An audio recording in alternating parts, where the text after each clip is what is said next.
നമസ്കാരം. സൗഖ്യത്തിലേക്ക് സ്വാഗതം. കർക്കിടക മാസത്തിൽ ആയുർവേദ ചികിത്സയ്ക്ക് വളരെ പ്രാധാന്യമാണ്. എന്താണ് കർക്കിടക മാസത്തിലെ ചികിത്സയുടെ പ്രാധാന്യം? എന്തുകൊണ്ട് ആയുർവേദ ചികിത്സയ്ക്ക് കർക്കിടക മാസത്തിൽ എല്ലാവരും പ്രാധാന്യത്തോടു കൂടി അതിന് ചികിത്സയ്ക്ക് തയ്യാറാകുന്നു എന്നൊക്കെ ചിന്തിക്കാനുള്ള ഒരു അവസരം കൂടിയാണ് ഈ കർക്കിടക മാസം. എല്ലാവർക്കും കർക്കിടക മാസത്തെപ്പറ്റിയും കർക്കിടക മാസ ചികിത്സയെപ്പറ്റിയും ഒക്കെ അറിയാം.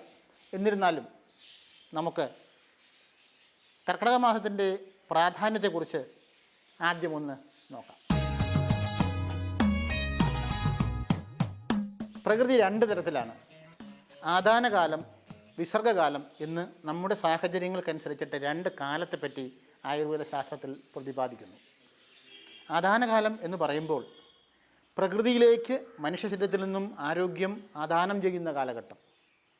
വിസർഗകാലം എന്ന് പറയുമ്പോൾ പ്രകൃതി മനുഷ്യരിലേക്ക് ആരോഗ്യം വിസർഗിക്കുന്ന കാലഘട്ടം.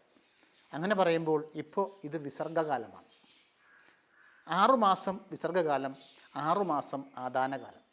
ഈ വിസർഗകാലത്തിൻ്റെ മധ്യഭാഗമാണ് കർക്കിടക മാസം. ഈ ദക്ഷിണായനം തുടങ്ങുന്ന ഈ കർക്കിടക മാസം എന്ന് പറയുമ്പോൾ വിസർഗകാലത്തിൻ്റെ മധ്യഭാഗമാണ്. ഈ മധ്യഭാഗം പല സാഹചര്യങ്ങളാൽ ആയുർവേദ ഭാഷയിൽ പറഞ്ഞാൽ ദോഷ ഉൾക്ലേശം സംഭവിക്കുന്ന ഒരു കാലഘട്ടം. ത്രിദോഷങ്ങൾക്ക് ഉൾക്ലേശമുണ്ടാകുക, രോഗാതുരത കൂടുതലായി ഉണ്ടാകുന്ന ഒരു കാലഘട്ടം. അതിൻ്റെ പ്രാധാന്യം ഒന്ന്. രണ്ടാമത്, പ്രകൃതിയിൽ ഇപ്പം മഴക്കാലം, അഭിഷ്യന്തി എന്ന് പറയുന്ന രോഗകാരണമാകുന്ന ജലം കുടിക്കുക, പ്രകൃതിയുടെ സാഹചര്യങ്ങൾ, സാംക്രമിക രോഗങ്ങൾ, ദോഷാവസ്ഥ, ഒരു നേരത്തെ പറഞ്ഞതുപോലെ ദോഷ ഉൾക്ലേശം ഉണ്ടാകുന്ന കാലഘട്ടം.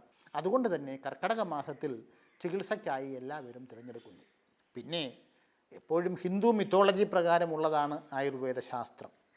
അപ്പോൾ ഹിന്ദു മിത്തോളജി ബേസ് ചെയ്തുകൊണ്ട് ആയുർവേദ ശാസ്ത്രം വളർന്നു വന്നപ്പോൾ തന്നെ രാമായണ മാസമെന്ന് പറയുന്ന പ്രാധാന്യമുള്ള ഹൈന്ദവ സംസ്കാരത്തിൻ്റെ അടിസ്ഥാനത്തിലുള്ള ഈ ചികിത്സയിൽ രാമായണ മാസം ചികിത്സയ്ക്കും ഒക്കെ കൂടെ തിരഞ്ഞെടുത്തു. അങ്ങനെ എല്ലാം കൊണ്ടും കർക്കിടക മാസത്തിൽ ചികിത്സ പ്രാധാന്യമായി നിൽക്കുന്നു.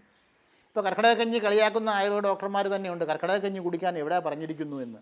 പക്ഷേ ഔഷധക്കഞ്ഞി കഴിക്കാൻ പറഞ്ഞിട്ടുണ്ട് ധാരാളം. ദിവസവും വൈകുന്നേരം ഇത്തിരി ലംഘനമായിട്ടുള്ള കുറച്ച് ചെറിയ തരത്തിലുള്ള കഞ്ഞിയൊക്കെ കുടിച്ച് ഒരുപാട് ബർഗറും പിസയൊക്കെ വാങ്ങിച്ച് കഴിച്ച് പൊറോട്ടയും ചിക്കനൊക്കെ അടിച്ച് കിടന്ന് ഉറങ്ങുന്നതിന് പകരം ഇച്ചിരി കഞ്ഞിയൊക്കെ കുടിച്ച് കിടന്നാൽ രാവിലെ എണീറ്റ് കഴിഞ്ഞാൽ അപ്പം തന്നെ ശോധന കിട്ടുന്നു. മാത്രമല്ല ലഘുവായിട്ട് നമ്മുടെ വയറൊക്കെ ഒന്ന് ചൊട്ടി കൂടുതൽ രോഗങ്ങളൊന്നും ഇല്ലാതെ നമ്മുടെ അഗ്നിക്ക് നമ്മൾ കഴിച്ച ആഹാരത്തിന് ഉപരിയായി മറ്റുള്ളവയെ ദഹിപ്പിക്കാൻ വേണ്ടിയിട്ട് പ്രയത്നിക്കേണ്ടി വരാത്ത ഒരു സാഹചര്യം നമ്മൾ തന്നെ ഉണ്ടാക്കുക. പൊതുവെ അഗ്നിബലം കുറഞ്ഞിരിക്കുമ്പോൾ ആ അഗ്നിയെ കൊണ്ട് ദഹിപ്പിക്കാൻ പറ്റുന്ന തരത്തിലുള്ള കഠിനമായിട്ടുള്ള കൂടുതൽ ആഹാരങ്ങൾ ഉള്ളിൽ ചെന്ന് കഴിഞ്ഞാൽ പിന്നെ അതും പ്രശ്നമാകും. അങ്ങനെ എല്ലാം കൊണ്ടും നല്ല സമയം. അപ്പോൾ നമുക്ക് ആയുർവേദ ചികിത്സയെപ്പറ്റി ചിന്തിക്കാം.